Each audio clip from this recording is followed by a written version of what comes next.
The absolute truth is realized in three phases: impersonal Brahma, localized Paramatma Super Soul, and ultimately as the Supreme Personality of God. Ultimately, Bhagavan, or the Supreme Absolute Truth, is person. And secondarily, he is all-pervading Super Soul. And the Brahma Jyoti, effulgence. So here it is said, Sri Bhagavan was. Bhagavan means the proprietor of everything and all-powerful, he has got all famous. Nobody can be more famous than God, and all beautiful and full of knowledge and full of renunciation. Full of opulence, at the same time full of renunciation. Here, in the material world, you will find if a rich man has got great opulence, he is not liking to give it up. He does not like to renounce. But in the Supreme Personality of Godhead, you will find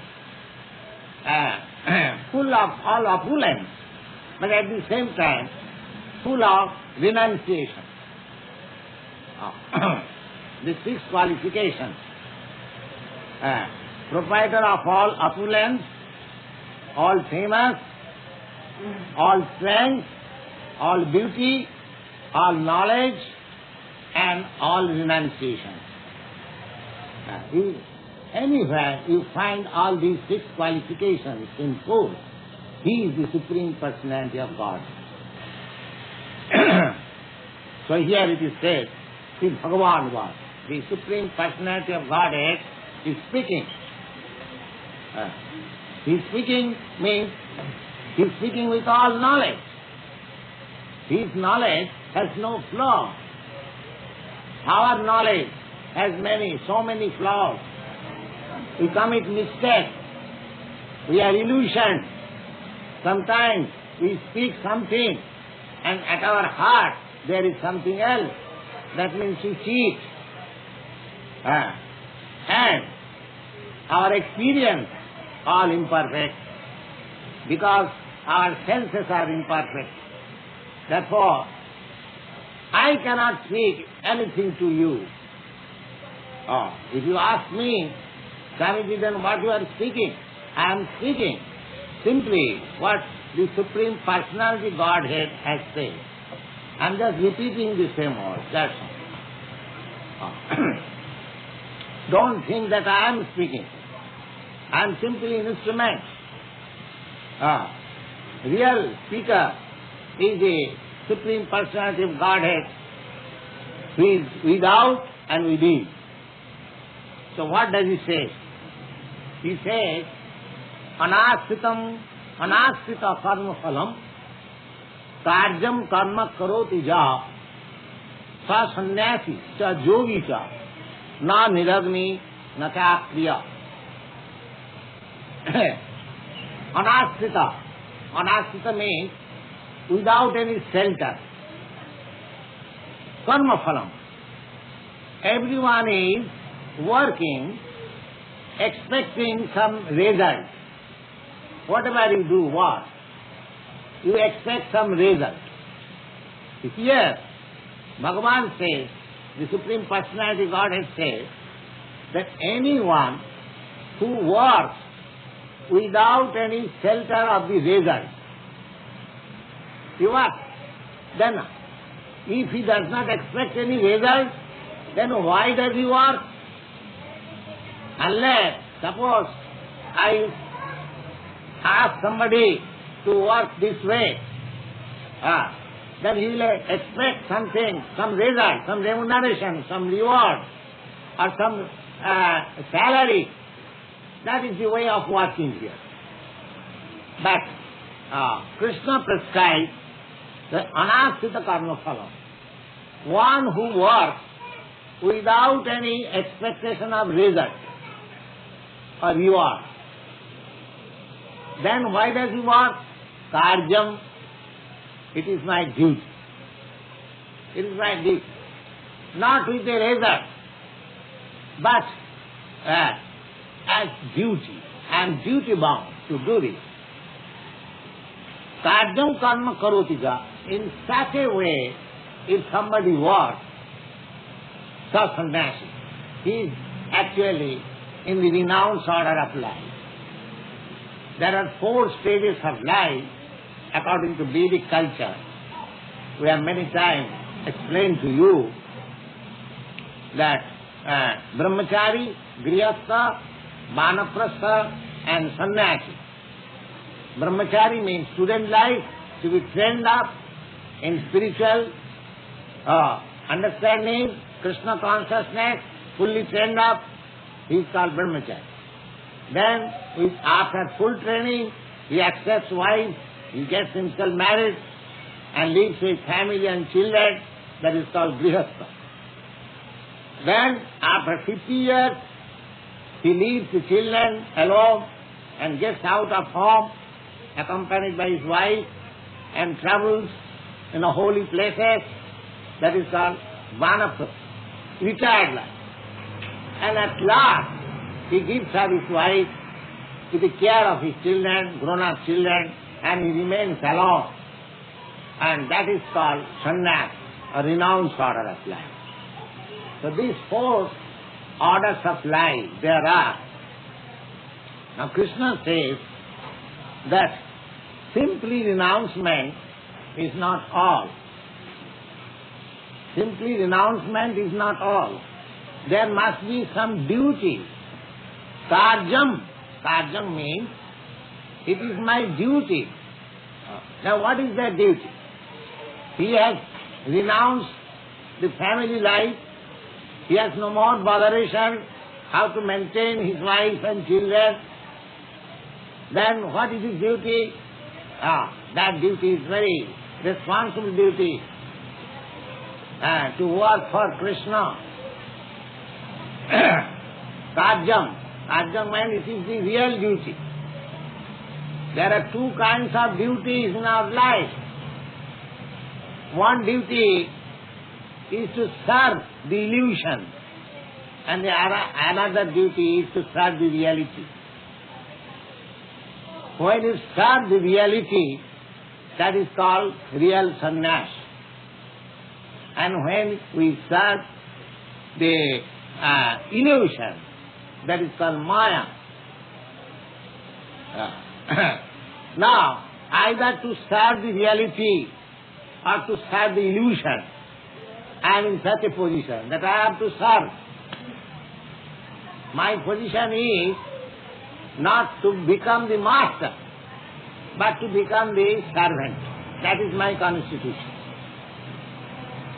Everyone in this material world, he is a servant. Nobody is master. One thinks that I am the master, but he is actually servant. Suppose if you have got your family, if you are thinking that you are the master of your wife, of your children, of your servant, of your business, that is false. You are the servant of your wife, you are the servant of your children, you are the servant of your servants.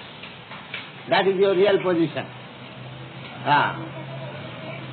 Any case you take, the president, he is considered to be the master of your country, but actually he is the servant of your country. So if you go on analyzing that our position is always servant.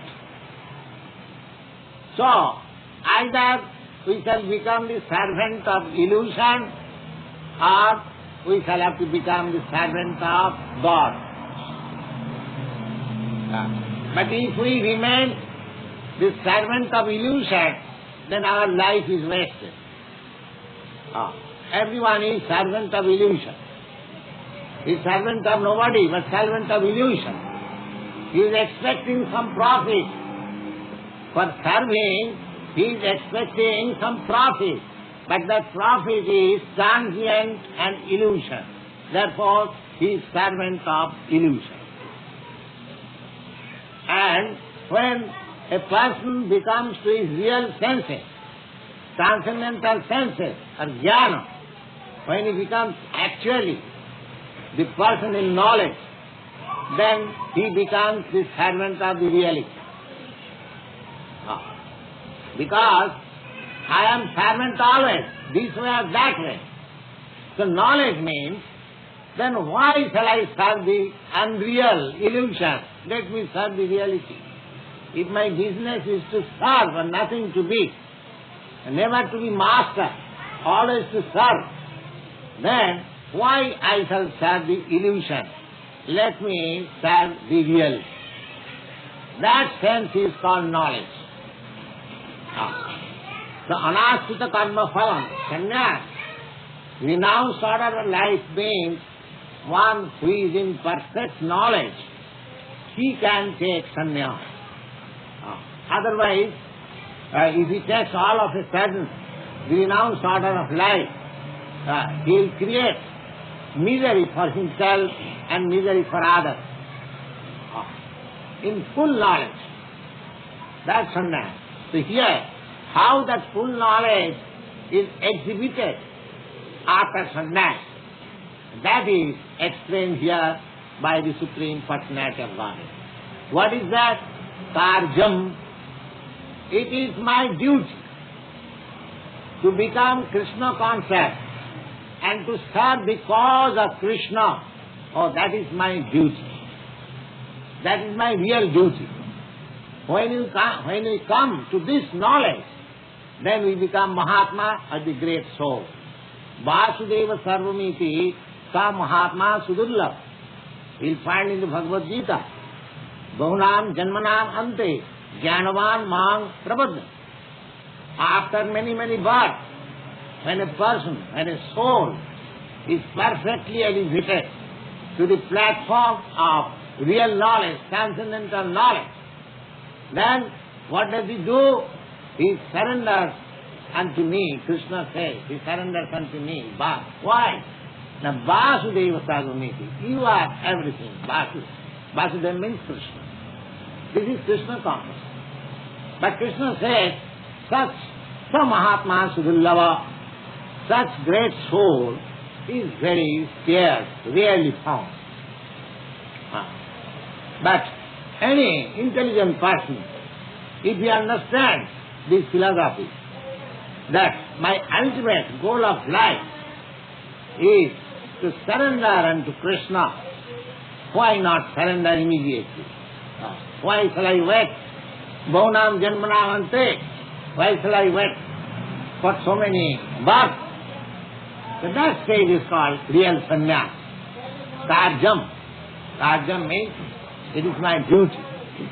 I am not forced, but voluntarily, out of love, transcendental love.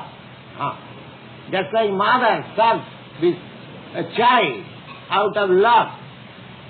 There is no question of salary or remuneration. The mother loves his child. Similarly, you can love the Supreme Lord in many ways. You can love the Supreme Lord as master. You can love the Supreme Lord as friend. You can love the Supreme Lord as child. You can love the Supreme Lord as your husband. Anyway, there are 5 different rasas or human in which we are eternally related with the Supreme Lord.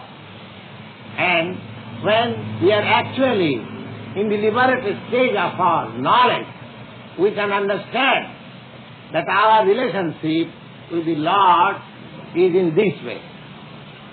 That is called Swarup Siddhi. That is real self-realization. That is real self-realization. Everyone has an eternal relationship with the Lord, either in the conception of master and servant, or in the conception of friend and friend, or in the conception of parents and the child, or in the conception of husband and wife, or in the conception of paramour and lover and beloved. So, these relationships are there eternal. Now, the whole process of spiritual realization is to come to this stage, transcendental stage. This relationship with the Supreme Lord is pervertedly reflected in this material world. And therefore, we have got this relationship here, master and servant. But because it is perverted, therefore that relationship is not master and servant. That relationship is with the money and benefits. There is no love. There is no love. Here in this material world, the master and the servant, that relationship continues so long the master is able to pay the servant. As soon as the payment is stopped, the relationship of master and servant also stops. Therefore, that is not eternal. Come on, sit down. That is not eternal. Similarly, here also, there is relationship between friend and friend. But in slight difference of opinion, the friendship breaks. The friend becomes enemy. Therefore, it is perverted reflection. Similarly, the relationship between relationship between mother and son, a slight difference of opinion breaks the relationship, and the son becomes out of the relationship of mother, mother becomes out of it.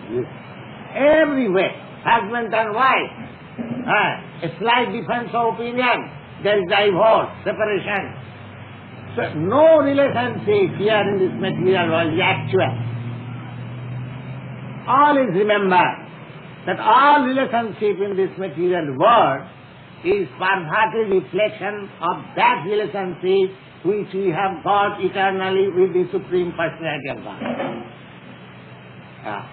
It is simply reflected, just like the sunshine, and the sunshine is reflected in the glass, and that reflection comes here.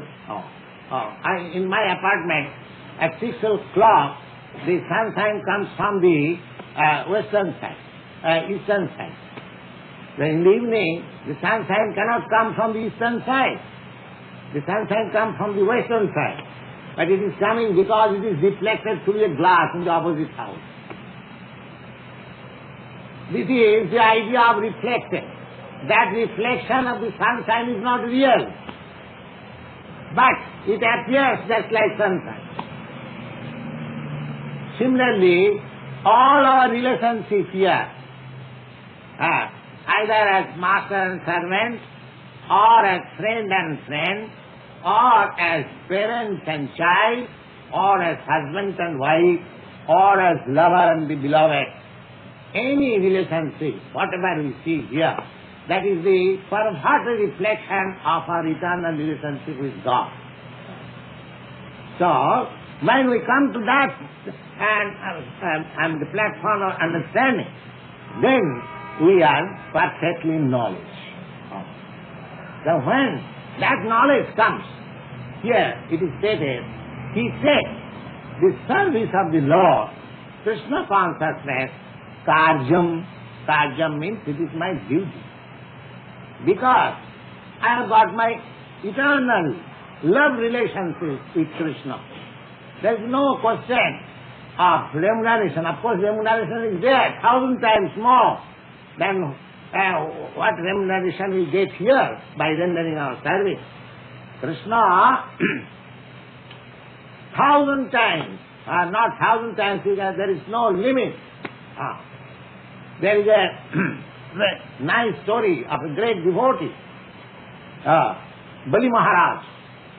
Bali Maharaj was a very powerful king, and he conquered over the heavenly planets.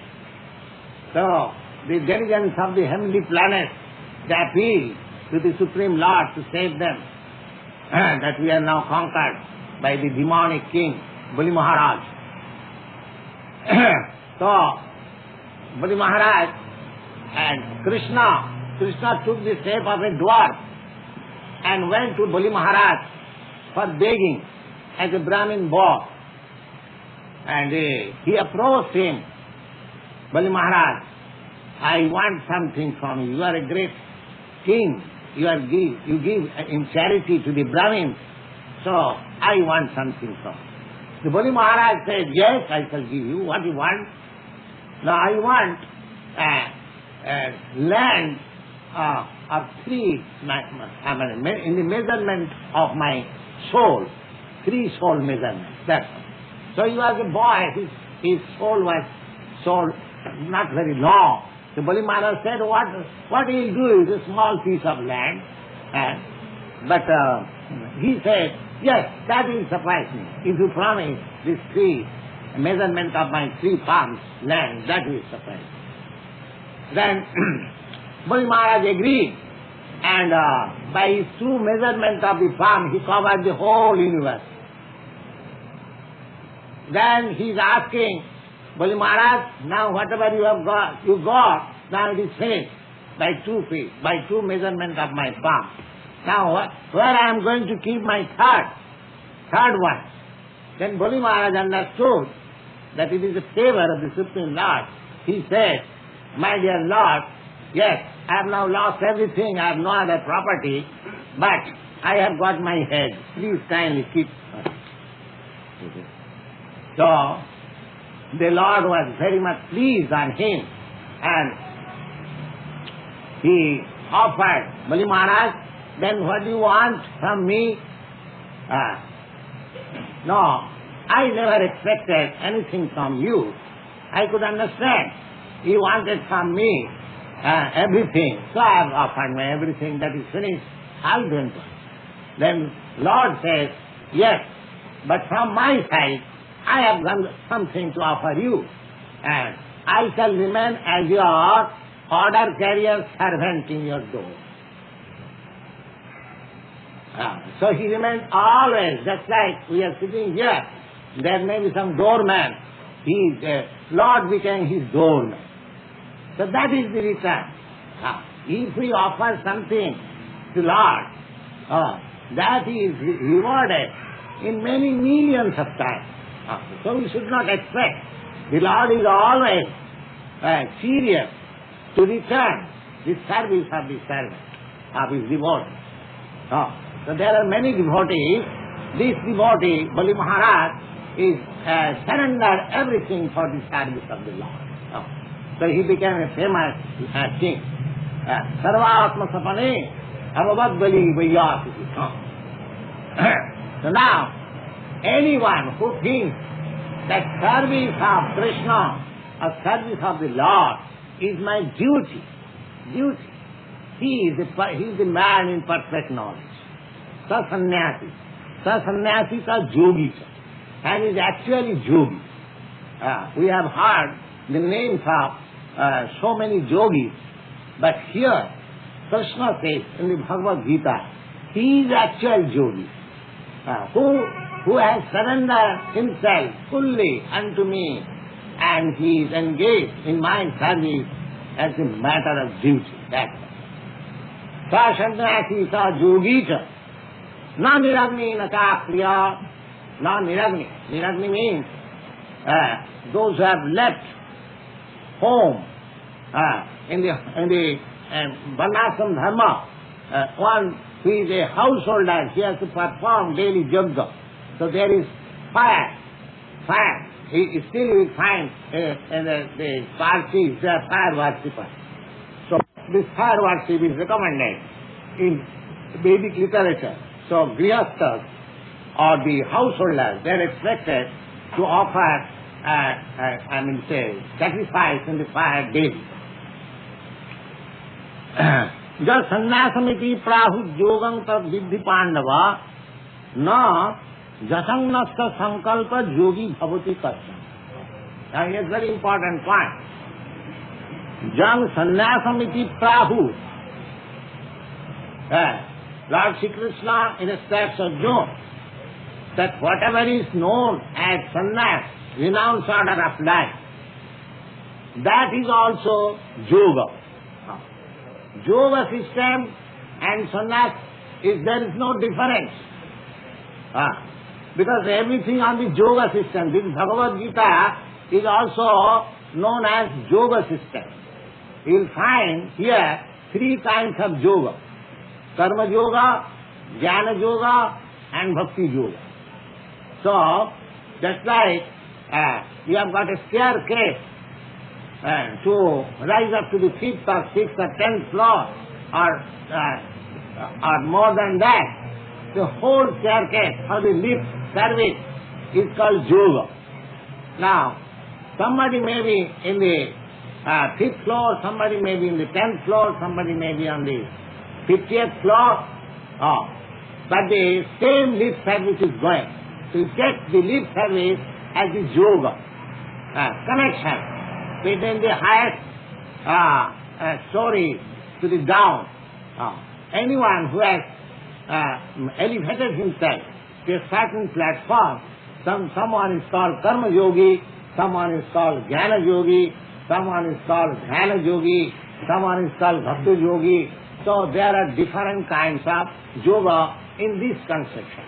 Otherwise, this lift service, yoga service is the same. It is the difference is between the elevation point. So similarly, jan sannyasam iti prahu yogantam riddhi Pandava. Oh Arjuna, Pandava means the son of Pandu, Arjuna. You can understand that what is sannyas and what is yoga, they are the same principle. They are the same principle. How? Na dhasangnasta sankalpa yogi bhavati karsana.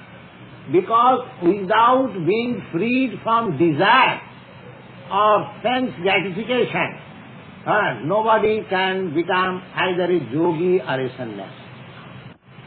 Everyone is trying to have some profit out of his activity. There are many yogis, they perform yoga system or teach yoga system for some profit. But that is not the idea of yoga system. Everything should be engaged in the service of the Lord. Everything. Whatever we do, either as ordinary worker, or as sannyasi, or as yogi, or as jnani, all our energy should be dotted with Krishna consciousness. That is real sannyas, that is real yoga. Anurukham nijyogam karma karanam uchyate. Those who are just stepping on the staircase of the yoga system, for them, karma karanam uchyate, they must work. In the beginning, nobody should stop working. Nobody should stop working. Just like you will find in the Bhagavad Gita that Krishna requesting Arjuna to become a yogi, but he never asked him to cease from the fight. How one can become a yogi at the same time remain a fighter? That's a practical example you see. Krishna is asking Arjuna, Tasmad yogi bhava Arjuna. My dear Arjuna, therefore you become a yogi. But he, at the same time he is asking to fight. Now we know the yogi sits down at a place and meditates and concentrates his mind and controls his senses. How is that? He is fighting at the same time yogi. This is the mystery of Bhagavad Gita. He can remain a fighting man, at the same time the highest yogi, highest sannyasi. How? In Krishna consciousness. You have to fight for Krishna, that's all. That is the secret. That is the spirit. If you fight for Krishna, if you fight for work for Krishna, if you eat for Krishna, if you sleep for Krishna, if you do everything for Krishna, then you are the yogi, you are the sannyasi, and you are everything. That is the secret of Bhagavad. It is practical example. You see that Arjuna is asked, Tasmad yogi bhavarjuna. My dear, now you will find in this chapter, Krishna will instruct Arjuna how to become a dhyana yogi. That is meditation, yogi in meditation.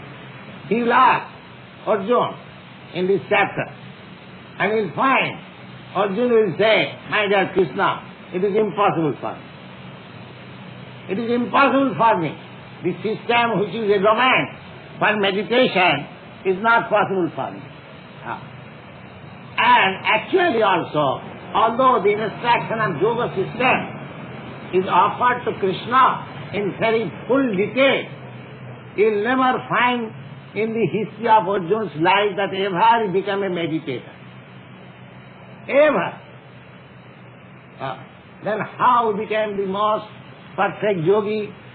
That we'll find at the end of this chapter, that one who is always thinking of Krishna. Yoginamapi sarvesam madgata antaratmana sadhyavan bhajati jumam samedittatamo mataha. Krishna, when he saw that Arjuna is declined, then he said, my dear Krishna, my dear Arjuna, you are the highest yogi. You are the topmost yogi. Why? Because you are always thinking of me. You have no other business than to think of me.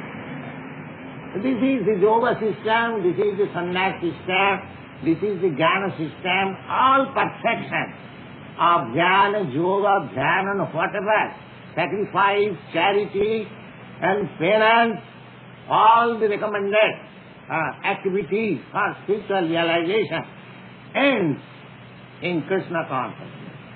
So if you directly become Krishna conscious, then you are yogi, sannyasi, and everything, as it is stated here. Sa sannyasi sa yogi cha. He is sannyasi, he is yogi, and he is everything. Is everything.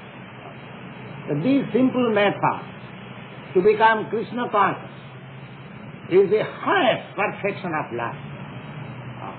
Therefore this society is established for Krishna consciousness. And the techniques are there in the Bhagavad Gita, and there are ЩrīmadBhāgavatam. Just try to accept this principle of life, and this human form of life will be successful and perfect by Krishna consciousness. So arurukha munir jugam karma karanam uchyate. Those who are in the preliminary state, they should always work for Krishna. Always, they must find out always some duty. What is there to work now for Krishna consciousness? Karma karanam uchyate. They should not remain idle for a second. Always find out some duty. That is meditation. How I shall work for Krishna? Arurukha munir jugam karma karanam uchyate. Yogarurasya tasaiva samak karanam uchyate. And when one is advanced in perfect stage of that Krishna consciousness, then he may not physically work, but because within himself he is always working for Krishna. Samak karanam uchyate.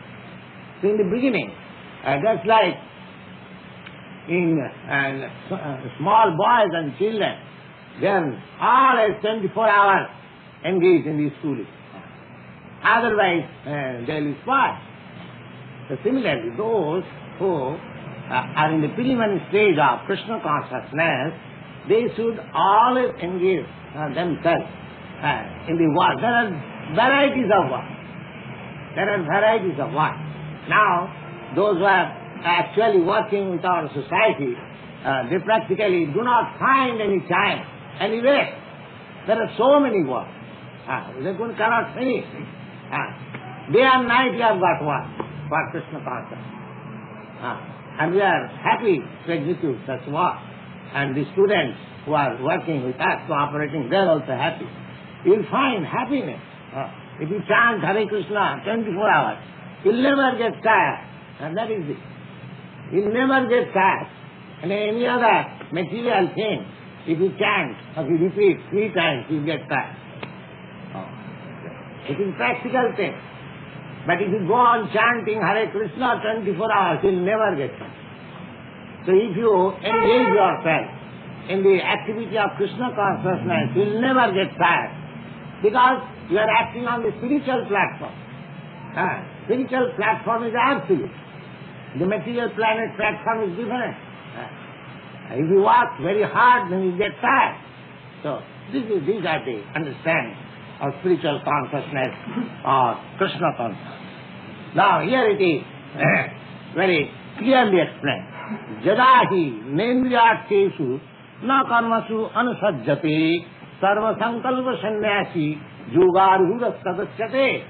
When one becomes first class yogi, or when one is considered to be elevated in the highest yogic platform or sannyas platform, then jada, at that time, when na indriyartheshu, a person works not for sense gratification, that's all. Everyone works for sense gratification. In the material world, everyone is working for sense gratification. Everyone works here to get some reward, some remuneration for wages, and that is utilized for sense gratification. Now here it is said, yogarura, when one is perfect yogi, that is explained here, that jadahi na indriyartheshu, when one does not work for sense gratification, na karmasu anusajjate, he does not engage himself in the work simply for sense gratification.